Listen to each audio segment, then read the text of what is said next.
But when the tragedy comes close to home, it impacts us in a deeper way. However, I will say this from a faith perspective. Thank God that the casualties were not greater. Because if you go to parts of Africa, people and churches are being targeted specifically, and literally whole church communities and villages, Christian villages, are being wiped out.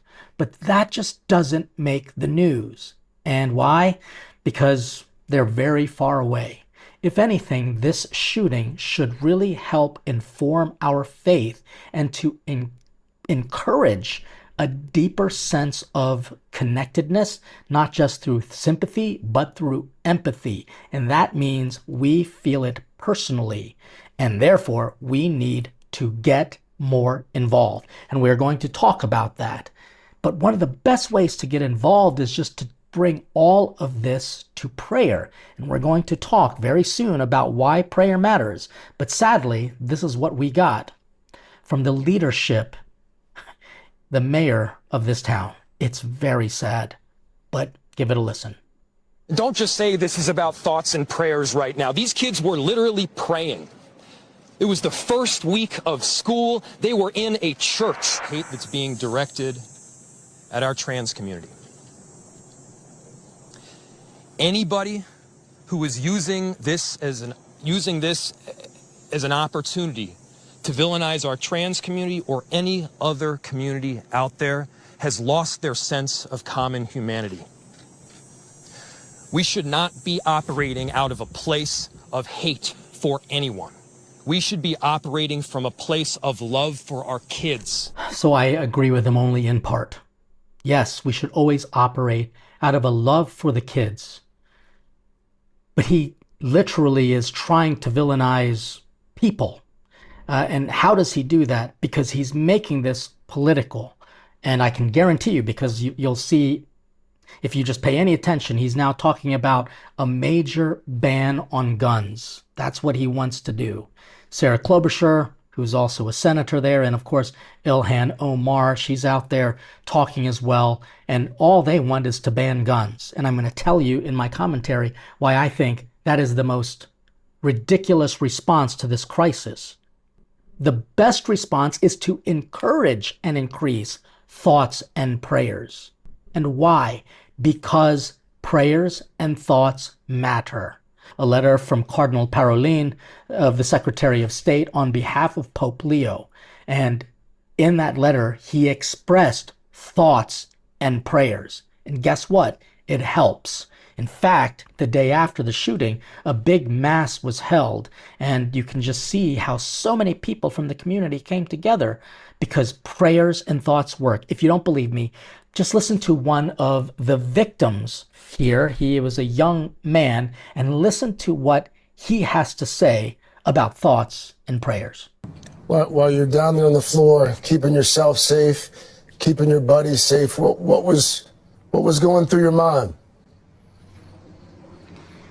Well, right when it happened, I dropped down under the pew, like I said, and I prayed. I said my few prayers, and then I realized, like, I can't just sit here and focus on myself, knowing that with God on my side, I would be fine. So I tried to just go and help out my fellow classmates, try to keep them calm and safe, and let them know that they'll be okay.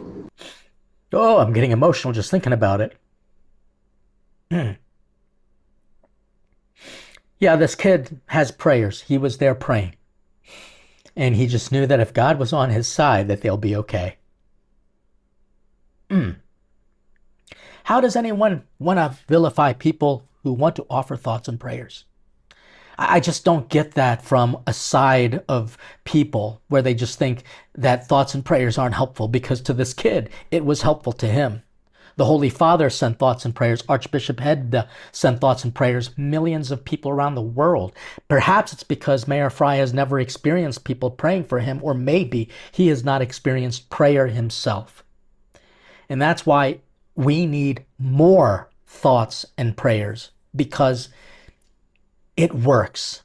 I'm just going to tell you now that thoughts and prayers actually do affect us, and I'm going to tell you how now. One, because we remember that we are not God, but we remember God. And therefore, since we're not God, we're mortal. And it helps to always keep in mind memento mori, a phrase that means remember death.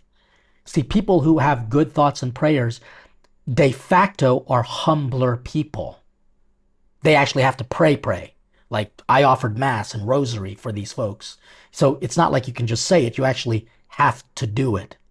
But it also helps us to be courageous, like this little boy, like the martyrs, anyone who faces danger. There are people, Vivo Cristo Rey, these, for example, the people who were in Mexico who were just being tortured, and yet they fought for their faith. I think, for example, of Blessed Stanley Rother, who's an American who went to South America, and he literally protected his flock. It was a result of prayer. It wasn't just simply anger, but it was a righteousness and a zeal that comes from prayer so that you do the right thing. I even just take a look at more modern examples of saints like the Saint Carlo Acutis. He knew he was going to die, but guess what? His faith helped him to look at the dangerous stuff of cancer with courage. You have to also know that prayer offers protection and grace over the soul. It doesn't always mean that they're going to protect the body, because the body is not meant to be perfect. The body is material.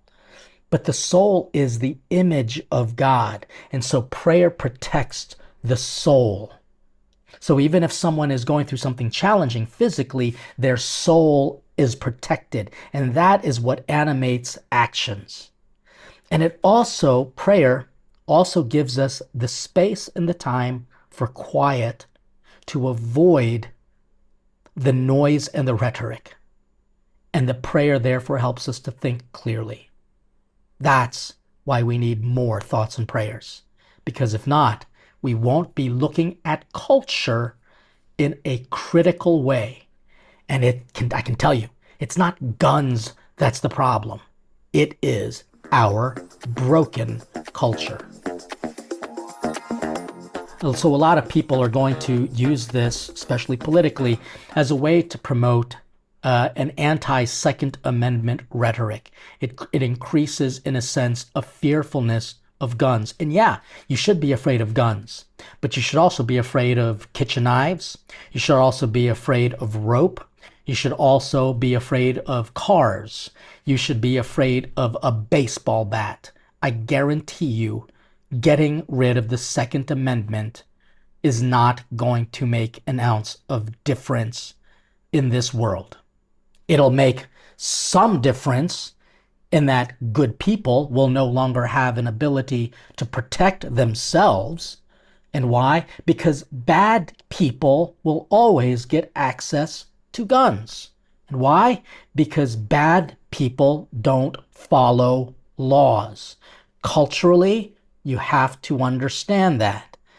But the reason why we need to talk about addressing culture before we talk about the politics of banning guns is because culture is what is broken. We were told not to say the name of the shooter, of the murderer, because it somehow creates, a popularity.